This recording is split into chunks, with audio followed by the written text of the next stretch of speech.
Part 1. Producing the reverse mould. We begin by showing the method of producing a cold pour reverse mould from the original enriched overdoor. The door opening is also flanked on either side by 2 pilasters. You will see all the stages of the process, from preparing the overdoor to removing the cast from the mould. Great care must be taken from the handling of the original to the production of the mould, because there is only one original overdoor, which cannot be reinstated if badly damaged. For transportation and handling purposes, the overdoor has been packed in a wooden box, wrapped in bubble wrap and surrounded with polystyrene chips. The original cast is carried on edge by 2 operatives to prevent damage whilst handling to the workbench.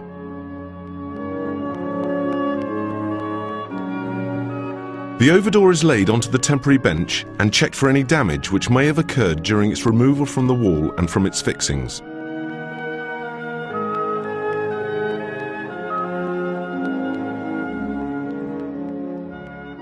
The wads used for fixing purposes are sawn flush with the strike-offs so that the overdoor lays flat on the bench. The damaged areas are wetted in so that the plaster being applied does not dry out too quickly. Casting plaster is mixed up in a bowl and applied to the damaged areas with a small tool.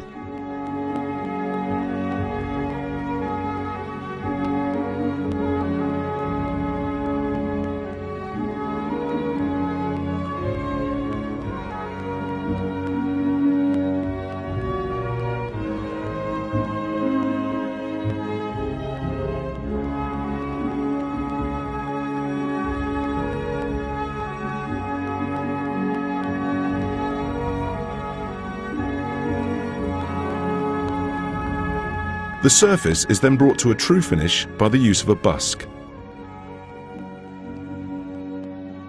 When this is complete, the bench surface is well greased around the overdoor, which has now become a model, by the combination of tallow, pig's fat, and engine oil.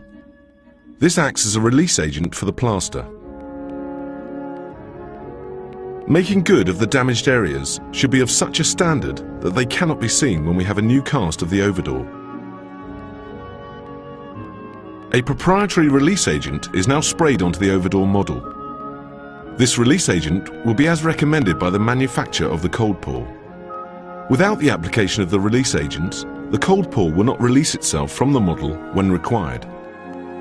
It is important that the release agent is applied carefully so that all parts of the model are covered. The cold pour gel is now decanted from the large container into a small mixing bowl, and then weighed on a set of scales so that the correct amount of catalyst can be added by weight.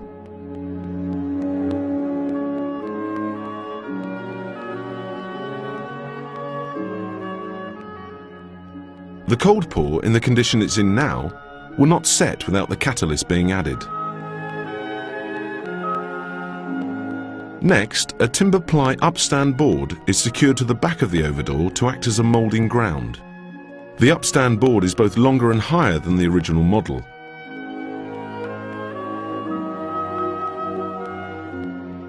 The timber is again well greased.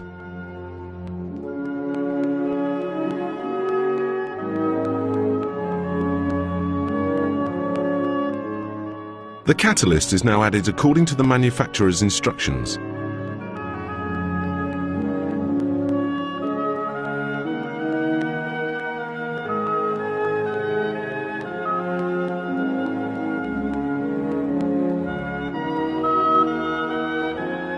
The resulting combination of catalyst and cold pour gel are well mixed together. This process is very important.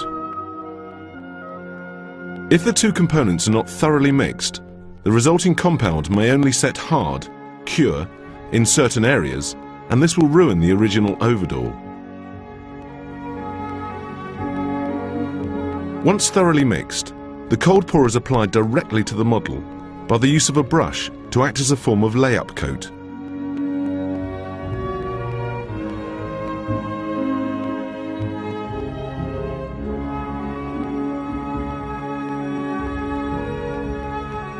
It is important that the material is worked well into all of the enrichment and the face of the model, so that no air pockets or misses can occur, which will lead to poor mould and reproduction.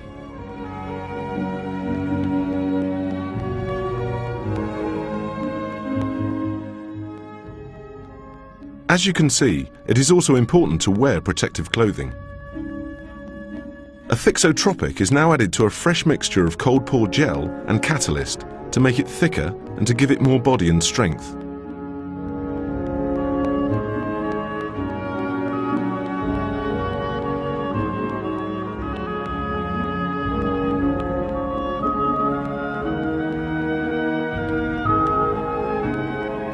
This is laid directly onto the first application. There are many different methods of applying cold pour, either according to the manufacturer's instruction or those preferred by the operative.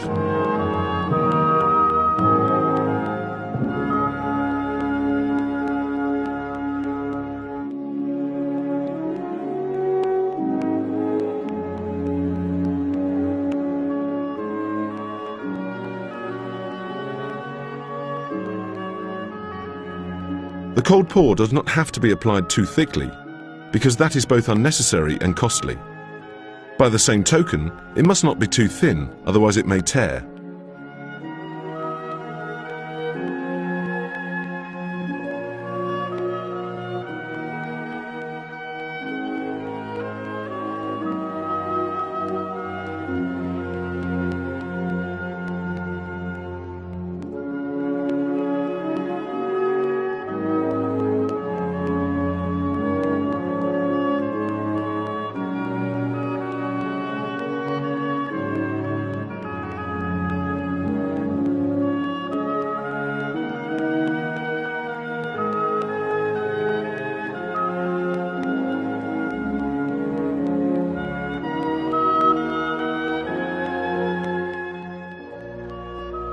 The original overdoor has now been completely covered with cold pour.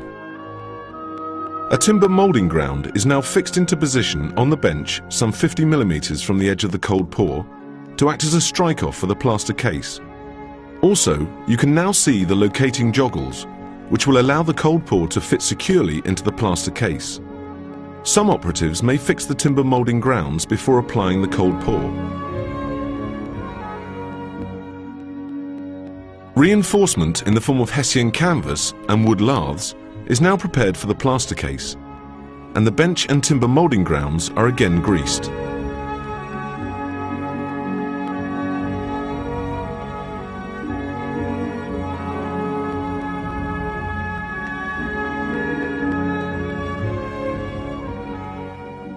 It is important that these are well greased because we do not want the plaster to stick to the bench and timber grounds.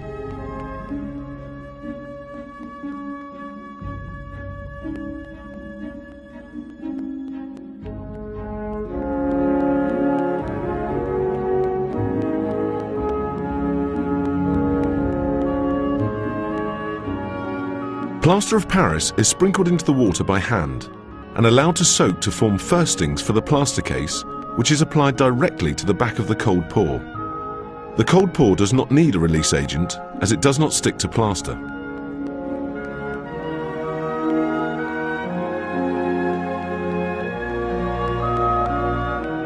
The firstings are splashed onto the back of the cold pour, down onto the bench and the upstand board. In this particular case, it is applied by a gloved hand, but usually this is done by the more traditional plasterer's splash brush. Plaster, which is splashed on, gives both a better coverage in thickness and strength. Large sheets of Hessian canvas are laid onto the firstings when they have hardened, or to use the correct term, stiffened sufficiently.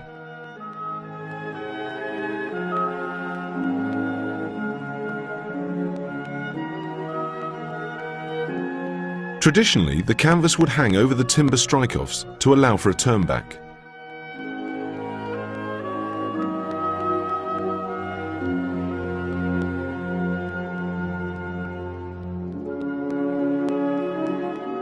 The canvas is brushed in using a fresh mix called seconds, to which size, gelatine, is added to prevent the plaster of Paris setting too quickly, usually 12 to 15 minutes. Lengths of Hessian canvas, known as ropes, are soaked in plaster and laid around the strike-offs to give added strength to this area.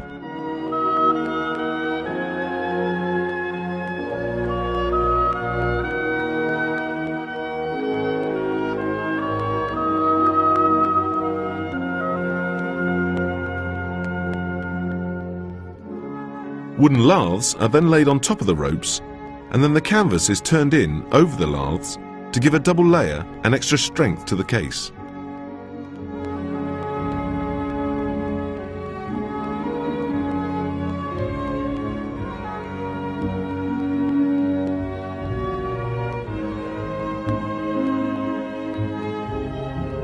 In a case of this size, two operatives may well work together as a team.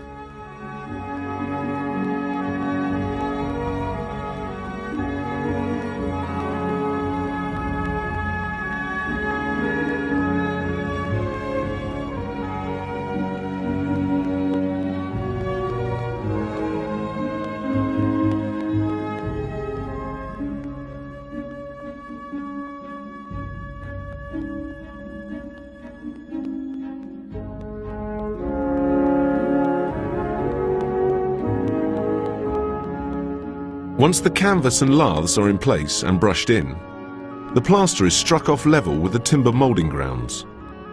This is usually a tidying up exercise when casting a case. It becomes more important when taking a cast from the mould. The canvas is now brushed all over with the seconds using a traditional splash brush. Canvas ropes are laid out over the back of the case, and laths are laid on top of the ropes. This will give added strength to the case. Laths laid on edge are stronger than laths laid flat. Plaster on its own has very little strength, but when added to canvas, the strength greatly increases.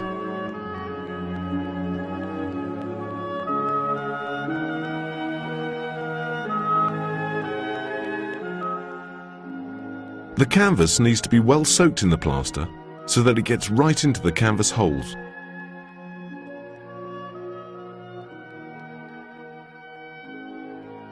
The canvas is then laid over the laths so that they are fully encased.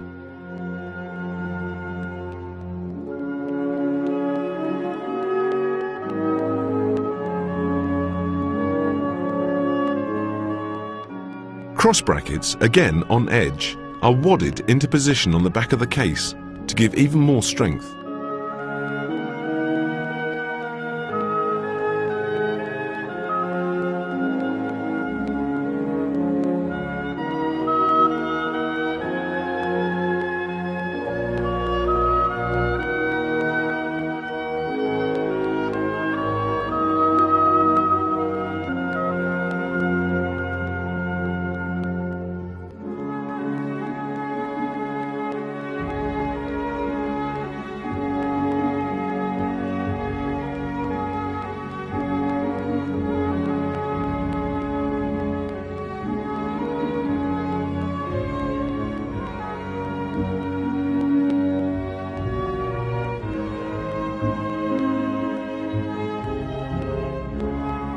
Once all the laths and canvas are in position, the back is splashed with plaster to tidy up the appearance of the back of the case and improve the strength and add a little more plaster thickness.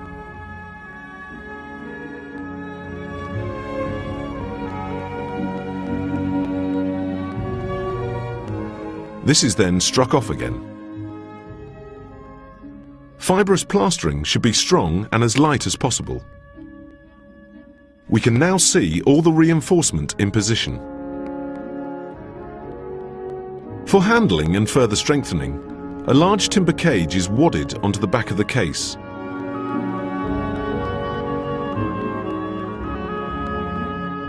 The wads are wrapped around the timbers and securely fixed onto the case. What we don't want are the wads breaking away from the case when the timbers are lifted.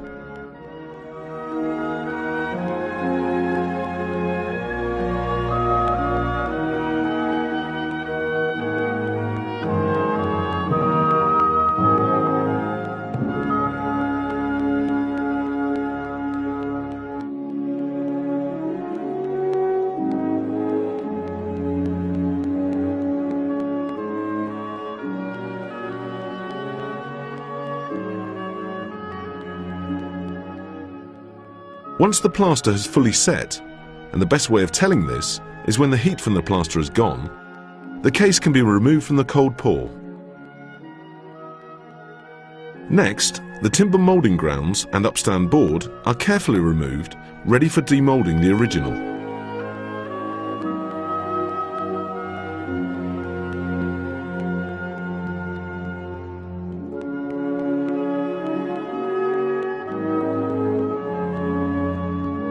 We can see the locating joggles within the case.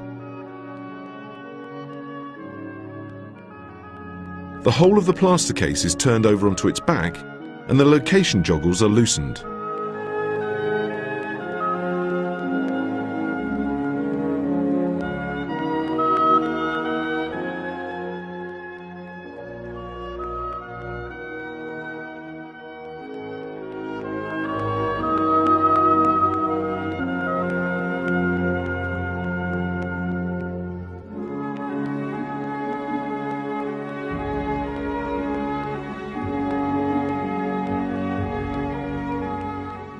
The case is pulled away from the cold pour, which is carefully removed from the face of the model.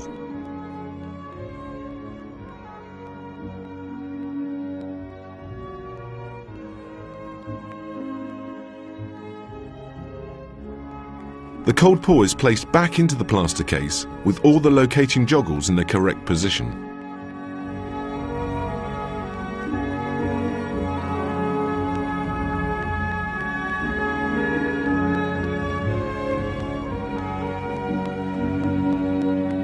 We now have a view of the completed reverse mould of the original overdoor.